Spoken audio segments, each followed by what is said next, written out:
Hi friends, welcome to Indhu's kitchen. இன்றைக்கி நம்மளோட கிச்சனில் டக்குன்னு ஒரு 10 நிமிஷத்துக்குள்ளே செய்யக்கூடிய பருப்பே இல்லாத டிஃபன் சாம்பார் எப்படி செய்கிறதுன்னு பார்க்கலாம்.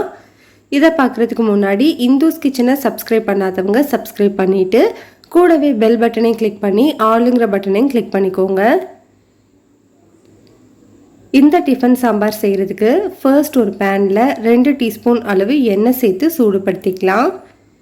எண்ணெய் சூடானதுக்கு அப்புறமா 2 டீஸ்பூன் அளவு வரமல்லி, 1/2 டீஸ்பூன் அளவு மிளகு, 1 டீஸ்பூன் அளவு சீரகம். காரத்துக்கு நான் 3 வரமிளகாய் எடுத்துக்கிறேன். உங்களோட காரத்துக்கு ஏற்ற மாதிரி மிளகாயோட அளவு எடுத்துக்கோங்க. ஸ்டவ்வை லோ ஹீட்டில் வச்சுட்டு இது ஒரு 2லேருந்து 3 நிமிஷத்துக்கு வறுத்து விட்டுக்கலாம். இதெல்லாமே கொஞ்சம் வறுபட்டதுக்கு அப்புறமா இதில் ஒரு 10 சின்ன வெங்காயம் சேர்த்துக்கலாம். சின்ன வெங்காயம் உங்ககிட்ட இல்லைன்னா ஒரு பெரிய வெங்காயத்தை ரஃப்பாக கட் பண்ணிவிட்டு சேர்த்துக்கோங்க. இது கூட ஒரு மீடியம் சைஸ் தக்காளியை ரஃப்பாக கட் பண்ணிவிட்டு சேர்த்துட்டு இதை ஒரு 3லேருந்து 4 நிமிஷத்துக்கு நல்லா வதக்கி விட்டுக்கோங்க. வெங்காயம் தக்காளி எல்லாமே நல்லா வதங்கினதுக்கப்புறமா இதில் ஒரு 2 டீஸ்பூன் அளவு பொட்டுக்கடலை சேர்த்துக்கலாம்.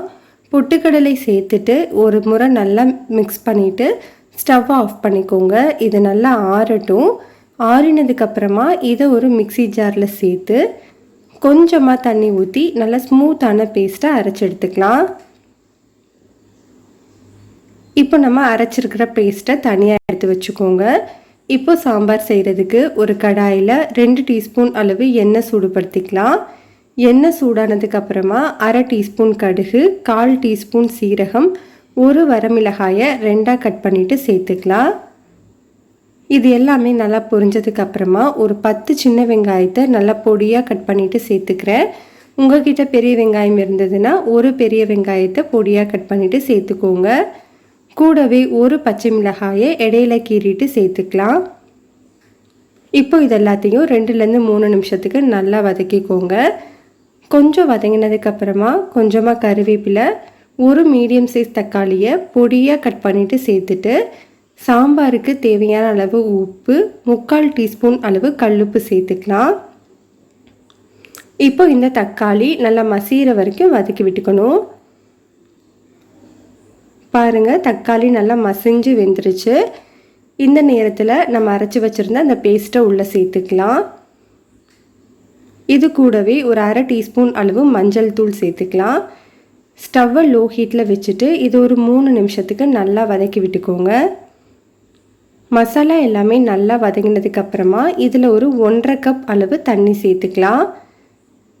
தண்ணி சேர்த்து நல்லா மிக்ஸ் பண்ணதுக்கப்புறமா ஸ்டவ்வை மீடியம் ஹீட்டில் வச்சுட்டு ஒரு 3 நிமிஷத்துக்கு கொதிக்க வச்சுக்கோங்க.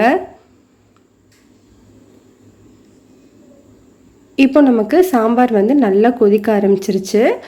இந்த நேரத்தில் ஒரு சின்ன நெல்லிக்காய் சைஸ் புளியை 1/4 கப் அளவு தண்ணியில் 15 நிமிஷத்துக்கு முன்னாடியே ஊற வச்சு தண்ணி எடுத்து வச்சுருக்கேன். அந்த புளி தண்ணியை உள்ளே சேர்த்துக்கலாம். இப்போ இதை ஒரு முறை நல்லா மிக்ஸ் பண்ணிவிட்டு திரும்பவும் ஒரு 3 நிமிஷத்துக்கு கொதிக்க வச்சுக்கோங்க.